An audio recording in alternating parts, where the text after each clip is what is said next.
Hey everyone, Mrs. T here. Welcome to my channel, That's Ready to Homeschool. So today I wanted to do a little chat with me video. I want to share with you how things are going here in the 2025 to 2026 school year because we have started and it has been going really well. It's been a really nice start. But I want to take a step back, pause, and go back just a hair because I want to talk about how summer went. And I want to talk about one of the pain points from the 2024 to 2025 school year that has influenced one, how our summer went, and two, how the beginning of our school year, how we're looking at the school year as a whole for this year. So let's start with that pain point, okay? So I did a video at the end of our school year was like, hooray, we are finished and we are done. And there was such like relief and joy and excitement because we did it. We did finish our school year and that was great. But we were experiencing burnout, and the burnout was due to one really main factor here, and that was our schedule. And I don't mean our day-to-day schedule. I actually mean if you look at like the calendar year for the school year, the days on versus days off ratio, and when we took our breaks was not implemented very well. I feel like I learned a lot this past school year, but unfortunately, that learning process was a little bit rough. So by the end of the school year, we were really needing a break. And I feel like if we had been able to in May, we could have taken off a week in May and that would have prevented burnout. But the problem is where I live, I have paperwork that I have to submit in June. And that's going to be all of our legal paperwork for homeschooling. And I didn't like the idea of completing our school year so close to the deadline. Like it was making me feel really anxious. So I had us persevere and push through, but we did experience burnout. And so that really changed how I was approaching summer. You know, I see on YouTube in particular a lot of amazing homeschooling families out there that go year-round homeschooling where they really don't take breaks. And I thought it would be really nice to embrace that, where we were doing phonics and math year-round regardless of the season. And then we do like waves and take pauses with certain subjects. But I found that because we were experiencing burnout, what we really needed was to pause all curriculum at like entirely. So I decided to approach summer a little different. So we took the rest of June off once we finished. We took most of July, and our first day of school was July 22nd. So you can see most of July, it was like, ended up being like a month and a half, I think, equivalent of school. No, a month and a week, month and 2 weeks, I don't know.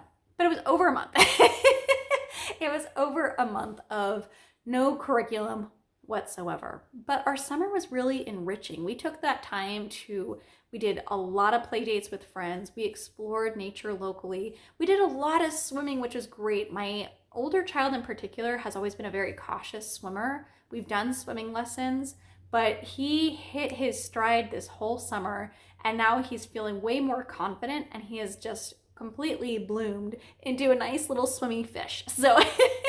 So that's been nice to see that kind of growth. And we only got that growth by spending a lot of time at the pool. The other thing that we did do is we paused our piano actually for the duration of our most of the summer. All of August it was paused, and all of June it was paused. So we did a couple of piano lessons in July, but I decided to pause those as well to kind of really allow us to do a full reset and step back on we'll say, school time obligations. And I'm glad that we did that. By doing that, it enabled us to really connect with some homeschooling families. We've had a lot of really good play dates. We established a language group. So we're a group of people that we're going to be doing French and sign language and a little bit of Afrikaans with, which is really exciting. And we were able to also connect with other families in such a way that I feel like our support net has really grown in the past couple of weeks. So it's been really enjoyable. I'm glad that we took that time. We went to, we saw a children's play. What did we see? Oh, we saw The Hobbit. We saw The Hobbit with the kids. It was like a kid's version of that, and that was enjoyable. We went on a family vacation, 2 of them actually. So we had our planned vacation here in August. So we kind of took a pause in August to do the family trip, and we went and focused on learning all about dinosaurs and paleontology. And we went to a location that had active dig sites. We met archaeologists as well, and we had a lot of hands-on fun experiences that we got to do. It was wonderful. It was such a good experience, and it was educational, but just so enriching and fun. It was a really good family vacation. And then we also took a different family vacation as well, where we actually visited family. And so some of the cousins got to go together and play and get to know each other as people and not just babies. And that was a really nice experience. So it was very full, very enriching, but we did no curriculum whatsoever during our summer break. Now, one thing that we did do is we did continue reading with my children. So we participated in our library's like summer reading challenge where they're independent readers. So my oldest read 9 out of the 10 books, and my younger child read 5 out of the 10 books. So we did participate, but we didn't complete it. But my oldest did read Cat in the Hat, which was really nice. That was his highest level book that he was able to independently get through, which I was really surprised because that's kind of a lengthy book, but he did it. He did it, and I'm so proud of him. So that was really good. Okay, so now let's talk a little bit about how our 2025 to 2026 school year is going so far, because we are nailing it. So I decided that, again, because we were burnt out at the end of the school year, we started on July 22nd, which gives us more time and more wiggle room for breaks in our school year. But I also decided we're going to start with a lower or a slower roll into the school year. So rather than starting with absolutely everything, I decided our first goal was going to be to complete some of the outstanding curriculum that we did not finish last year. And specifically, this is for my rising first grader. So last year, for example, we did not finish Math with Confidence kindergarten. This is not something we started at the beginning of the school year. We did different math programs, and then we started it in January. And we were able to kind of accelerate through it because of the other math curriculum that we had previously done, but we weren't finished with it. And Math with Confidence first grade is one of our math picks. So I decided in these first 19-ish days that the real goal was going to be to wrap up some of these other things. So we did. We finished Math with Confidence, which was great. We also finished one of our Hooked on Phonics levels. So we were able to really focus on building some confidence with our phonics. We also did handwriting. We did a little bit of geography. We did, I feel like I'm missing something. Oh my gosh, I'm missing the most important thing. And we also did a lot of sign language in French. So we actually started meeting this school year and a little bit in the summer with a group of people that we are going to be doing language learning with for the upcoming school year. So we actually found a group of kids that we can learn French and sign language with, which has been really nice. And we've been doing our daily, we've been really strong with our daily French and ASL. So we've been enjoying very lightly those subjects. The other thing that we finished is we had core knowledge, one of our science units from kindergarten. So we finished our science, and we also we were at the tail end of our last history and geography from kindergarten. So we finished that as well. But we did it very lightly. It got us in. We had plenty of things to do. So we had very full days, but technically we haven't started very much of our first grade curriculum picks, which leads me to where we are today. So tomorrow is Monday, and we are going to be kickstarting, I would say, rolling out kind of our final bit of our school year. So we are officially going to be into all of our first grade curriculum. And then on Wednesday, we are actually going to be doing a beginning of the year school party with one of their homeschooling families. So we're going to be doing school pictures. We're going to be naming our school and creating our logo and our theme for the school year. We're going to be talking about our homeschooling rules, which we actually have right over here. We always have our homeschool rules out, but we're going to go over those again and make adjustments if we need to for the school year. We're going to talk about expectations.